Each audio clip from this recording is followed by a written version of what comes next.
Chaitra R, Bengaluru. ಸಹಸ್ರಾರು ಶಿಷ್ಯರು ಭಕ್ತರಿಗೆ ತಪ್ತ ಮುದ್ರಾಧರಣೆ ಶ್ರೀ ಸುಬುಧೇಂದ್ರ ಶ್ರೀಗಳಿಂದ. ಬೆಂಗಳೂರು ಜಯನಗರ 5ನೇ ಬಡಾವಣೆಯ ನಂಜನಗೂಡು ಶ್ರೀ ರಾಘವೇಂದ್ರ ಸ್ವಾಮಿಗಳ ಮಠದಲ್ಲಿ ಪ್ರಥಮ ಏಕಾದಶಿ ಪ್ರಯುಕ್ತ ಪರಮಪೂಜ್ಯ ಶ್ರೀ ಶ್ರೀ ಸುಬುಧೇಂದ್ರ ತೀರ್ಥ ಪಾದಂಗಳವರು ಬೆಳಗ್ಗೆ 6:30ಕ್ಕೆ ಶ್ರೀರಾಮದೇವರ ಸಂಸ್ಥಾನ ಪೂಜೆಯನ್ನು ನೆರವೇರಿಸಿ ನಂತರ ಸುವರ್ಣದ ತೊಟ್ಟಿಲಿನಲ್ಲಿ ಶ್ರೀಮನ್ ಮೂಲ ರಾಮದೇವರಿಗೆ ಮಂಗಳಾರತಿಯನ್ನು ನೆರವೇರಿಸಿ ಸುದರ್ಶನ ಹೋಮದೊಂದಿಗೆ ತಪ್ತಮುದ್ರಾಧರಣೆಯನ್ನು ತಾವು ಸ್ವೀಕರಿಸಿ 35,000ಕ್ಕೂ ಮಿಗಿಲಾಗಿ ಸಹಸ್ರಾರು ಶಿಷ್ಯರಿಗೆ ಭಕ್ತರಿಗೆ ಬೆಳಗ್ಗೆ 7:30ರಿಂದ ರಾತ್ರಿ 10:30ರವರೆಗೆ ಮುದ್ರಾಧರಣೆಯನ್ನು ನೆರವೇರಿಸಿದರು. ಬೆಳಗ್ಗೆಯಿಂದ ರಾತ್ರಿವರೆಗೆ ನಾಡಿನ ಪ್ರಖ್ಯಾತ ವಿದ್ವಾಂಸರುಗಳಿಂದ ಅಖಂಡ ಭಾಗವತ ಪ್ರವಚನ ಆಯೋಜಿಸಿತು. ಈ ಎಲ್ಲ ಕಾರ್ಯಕ್ರಮಗಳು ಶ್ರೀ ಮಠದ ಹಿರಿಯ ವ್ಯವಸ್ಥಾಪಕರಾದ ಶ್ರೀ ಆರ್ ಕೆ ವಾದೀಂದ್ರಾಚಾರ್ಯರ ನೇತೃತ್ವದಲ್ಲಿ ಜರುಗಿದವು ಎಂದು ಶ್ರೀ ನಂದಕಿಶೋರ್ ಆಚಾರ್ಯರು ತಿಳಿಸಿದರು. ಈ ಸಂದರ್ಭದಲ್ಲಿ ಮುದ್ರಾಧರಣೆ ಸ್ವೀಕರಿಸಲು ಆಗಮಿಸಿದ ಶಿಷ್ಯರಾಗಿ ಅಚ್ಚುಕಟ್ಟಾದ ವ್ಯವಸ್ಥೆಯನ್ನು ಮಾಡಲಾಗಿತ್ತು. ವಯೋವೃದ್ಧರಿಗೂ ವಿಕಲಚೇತನರಿಗೂ ಪ್ರಖ್ಯಾತ ವ್ಯವಸ್ಥೆಯೂ ಮಾಡಲಾಗಿತ್ತು. ಈ ವ್ಯವಸ್ಥೆಯನ್ನು ಕಂಡ ಶಿಷ್ಯರು ಭಕ್ತರು ಸಂತೋಷವನ್ನು ವ್ಯಕ್ತಪಡಿಸುತ್ತಾ ಮುದ್ರಾಧರಣವನ್ನು ಸ್ವೀಕರಿಸಿ ಶ್ರೀ ಹರಿವಾಯು ಗುರುಗಳ ಅನುಗ್ರಹಕ್ಕೆ ಪಾತ್ರರಾದರು. ಈ ಸಂದರ್ಭದಲ್ಲಿ ಚಿತ್ರನಟಿ ತಾರಾ ಅನುರಾಧ ಮತ್ತು ಚಿತ್ರನಟಿ ಪ್ರೇಮಾರವರು, ಚಿತ್ರನಟಿ ಸುಜಾತಾ ಅಕ್ಷಯ್ರವರು ಕೂಡ ಮುದ್ರಾಧರಣೆಯನ್ನು ಸ್ವೀಕರಿಸಿ ಗುರುಗಳ ಅನುಗ್ರಹಕ್ಕೆ ಪಾತ್ರರಾದರು. ಚಾತುರ್ಮಾಸ್ಯದ ಅವಧಿ ಪರಮ ಪವಿತ್ರವಾದಂತಹ ಕಾಲ ಪ್ರಾರಂಭವಾಗ್ತಾ ಇದೆ. ಇಂದಿನ ಏಕಾದಶಿ ಶಯನಿ ಅನ್ನುವಂತಹ ಏಕಾದಶಿ.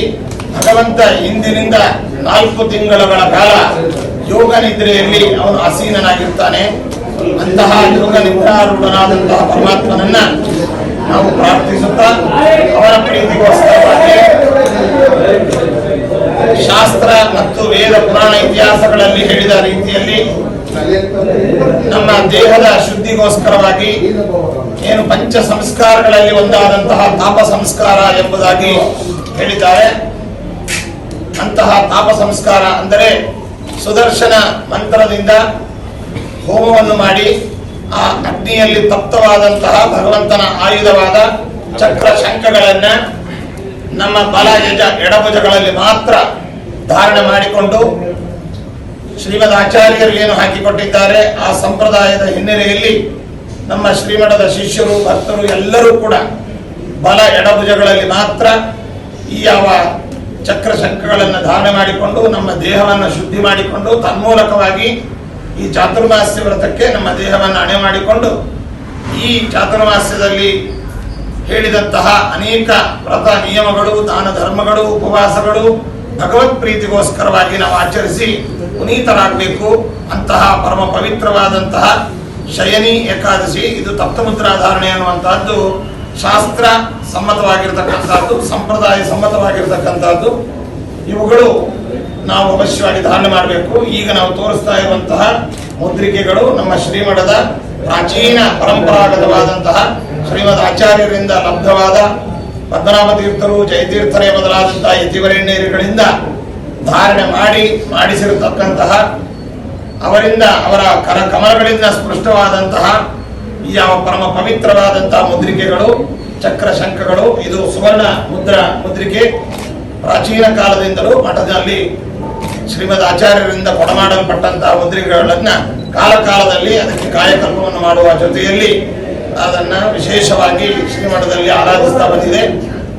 ಅದೇ ರೀತಿಯಾಗಿ ರಜತ ಈ ಮುದ್ರಿಕೆಗಳು ಇವುಗಳು ಕೂಡ ಪರಂಪರಾಗತವಾಗಿ ಬಂದಿರತಕ್ಕಂಥದ್ದು. ರಾಘವೇಂದ್ರ ಸ್ವಾಮಿಗಳವರೇ ಮೊದಲಾದಂತಹ ಜ್ಞಾನಿ ವರೇಣ್ಯರಿಂದ ಧಾರಣೆ ಮಾಡಲ್ಪಟ್ಟಂತಹದ್ದು ಮತ್ತು ಧಾರಣೆ ಮಾಡಿಸಿಕೊಳ್ಳಲ್ಪಟ್ಟಂತಹ ಮುದ್ರಿಕೆಗಳು. ಇವುಗಳನ್ನ ನಮ್ಮ ಶ್ರೀಮಠದ ಶಿಷ್ಯರು ಭಕ್ತರು ಎಲ್ಲರೂ ಕೂಡ ತಪ್ಪದಲೇ ಪವಿತ್ರ ಭಾವನೆಯಿಂದ ಧಾರಣೆ ಮಾಡಿ ದೇಹವನ್ನ ಶುದ್ಧಿಗೊಳಿಸಬೇಕು ಎಂಬುದಾಗಿ ಎಲ್ಲರಿಗೂ ಸೂಚನೆಯನ್ನು ಮಾಡ್ತಾ ಇದ್ದೇವೆ. ಇದು ಈ ದಿನದ ಸುದ್ದಿಗಳು. ನಿರಂತರ ಸುದ್ದಿಗಳಿಗಾಗಿ ವೀಕ್ಷಿಸುತ್ತಿರಿ ಜೀನಿ ನ್ಯೂಸ್. ನಮಸ್ಕಾರ.